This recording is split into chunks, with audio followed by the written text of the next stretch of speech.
ஆழ்துளை கிணற்றில் குழந்தை சுர்ஜித் தற்போது 22 மணி நேரத்திற்கும் சிக்கியிருக்கார். ஆனால் ஆழ்துளை அமைப்பதில் மேற்கொள்ள வேண்டிய நடைமுறைகள் மற்றும் அதில் இருக்கக்கூடிய விழிப்புணர்வு குறித்து மதுரை போர்வெல் உரிமையாளர்கள் சங்க நிர்வாகி காளிதாசுடன் எமது செய்தியாளர் சல்மான் நடத்திய கலந்துரையாடலை இப்போ நம்ம பார்க்கலாம். ஆழ்குழாய் கிணறுல தவறி விழுந்ததுனால அவருடைய உயிருக்கு மிகவும் கஷ்டப்பட்டு கொண்டிருக்கிறார். ஆனால் அவரை உயிரோடு மீளணும் தான் இன்னைக்கு உலகமே எதிர்நோக்கி இருக்கு. அவர் நிச்சயமாக காப்பாற்றப்படும். அந்த குழந்தைக்கு எங்களுடைய மாற்றுத்திறனாளிகள் நல்வாழ்வு சங்கமும் அனைத்து வகை மாற்றுத்திறனாளி நல்வாழ்வு சங்க உறுப்பினர் அத்தனை பேருமே கண்ணீரோட நாங்கள் அவர் மீண்டு வரணும் இந்த உலகத்துக்கு அப்படின்னு சொல்லி இறைவனை பிரார்த்திக்கின்றோம் என்பதை இந்த நேரத்தில் பதிவு செய்கிறேன். எங்கள் அமைப்பு சார்பில் நாங்கள் அந்த குழந்தை உயிரோடு எழுந்து வரணும், இந்த வருஷம் தீபாவளி கொண்டாடணும்னு நாங்கள் கடவுள்கிட்ட பிரார்த்தனை பண்ணிக்கிறோம். சீக்கிரம் அந்த குழந்தை உயிரோட வெளியே இந்த வருஷம் நல்லபடியாக செலிப்ரேட் பண்ணணும் எல்லா மக்களோடையும். ஆனால் இதே மாதிரி நடவடிக்கை இந்த மாதிரி இது பாதிக்காத அளவுக்கு தமிழக அரசு நடவடிக்கை எடுக்கும்படி தமிழக அரசுக்கு நாங்கள் ஒரு கோரிக்கை கொடுக்குறோம்.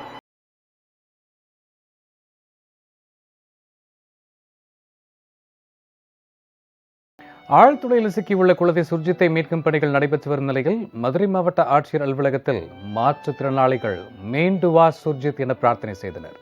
சுர்ஜித்தின் புகைப்படத்தை கையில் ஏந்தியபடி கண்ணீர் மல்க அவர்கள் பிரார்த்தனையில் ஈடுபட்டனர். திருச்சி மாவட்டம் நடுக்காட்டுப்பட்டியைச் சேர்ந்த சிறுவன் சுர்ஜித் அந்த கிணற்றில் விழுந்த விவகாரம் தொடர்ந்து தமிழகம் முழுவதும் ஒரு பரபரப்பான ஒரு சூழல் ஏற்படுத்தப்பட்டாலும் ஒட்டுமொத்த தமிழக மக்களும் அந்த சுர்ஜித் மீண்டு வர வேண்டும் என்ற பல்வேறு பிரார்த்தனைகளும் கோரிக்கைகளும் எழுந்துள்ளன. தொடர்ந்து இதுபோன்ற ஆழ்துளை கிணறுகள் அமைப்பதில் எந்த மாதிரியான முறைகள் பின்பற்றப்பட வேண்டும், எது மாதிரியான ஒரு விழிப்புணர்வு இருக்க வேண்டும் என்பது குறித்து அந்த போர்வெல் சங்க உரிமையாளர் ஒருத்தர் இருக்காங்க, அவங்ககிட்ட நம்ம அது தொடர்பான முழு விவரங்களை கேட்டுக்கலாம். சார், இப்போ தற்பொழுது இந்த திருச்சி போன்ற சம்பவங்கள் நடைபெறாமல் இருக்கணும்னா எந்த மாதிரியான முன்னெச்சரிக்கை நடவடிக்கை எடுக்கப்படணும், எந்த மாதிரியான முறைகள் இருக்குது சார்?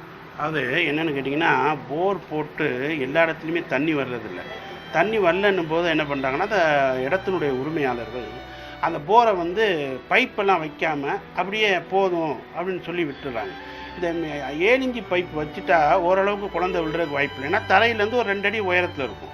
ஆனால் இவங்க என்னென்னா பைப்பு காஸ்ட் போயிடும் அப்படின்னு சொல்லி அந்த இடத்தினுடைய உரிமையாளர் எவ்வளோ தான் நாங்கள் வண்டிக்காரவங்க போராடினாலும் இல்லை வேணாம் வைக்க வேணாம், அது காசு விரயமாகுது அப்படின்னு சொல்லி எடுத்துடுறாங்க. எடுத்த பிறகு எங்களால் முடிஞ்ச அளவுக்கு எங்கள் லேபர்களையும் வச்சு நாங்கள் அதை மூடிட்டு தான் வர்றோம்.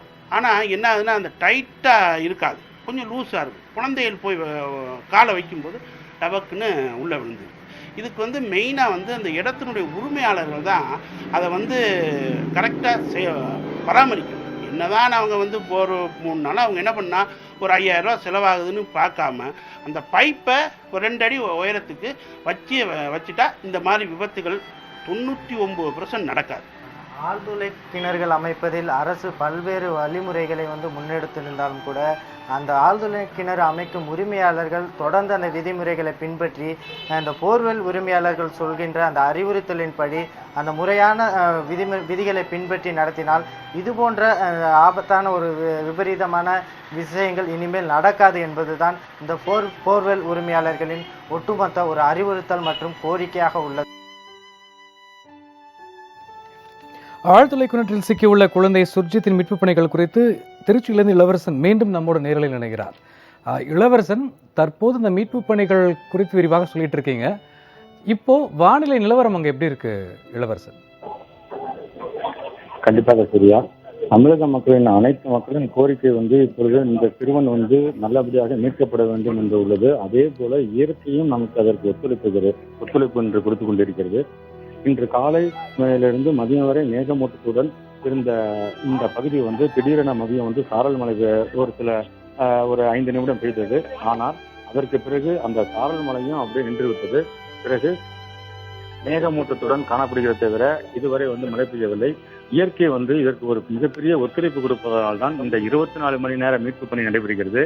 இதுவே நேற்று இரவு இந்த இப்பகுதியில் மழை பெய்திருந்தாலும் மீட்பு பணியில் மந்தம் ஏற்பட்டிருக்கும். அதே போல இன்று பகலில் மழை பெய்திருந்தாலும் மீட்பு பணியில் மிகப்பெரிய தாமதம் ஏற்பட்டிருக்கும்.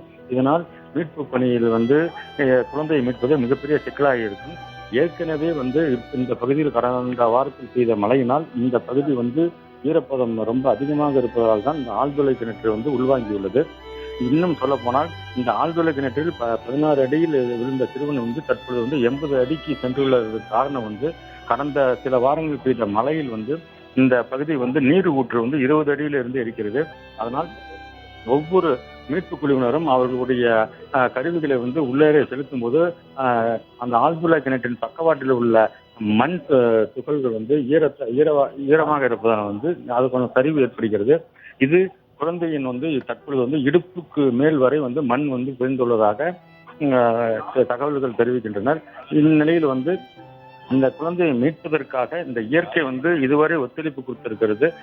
மிகப்பெரிய இயற்கைக்கு ஒரு நன்றியை தெரிவித்துக் கொண்டிருக்கின்றனர் இப்பகுதி கிராம மக்கள்.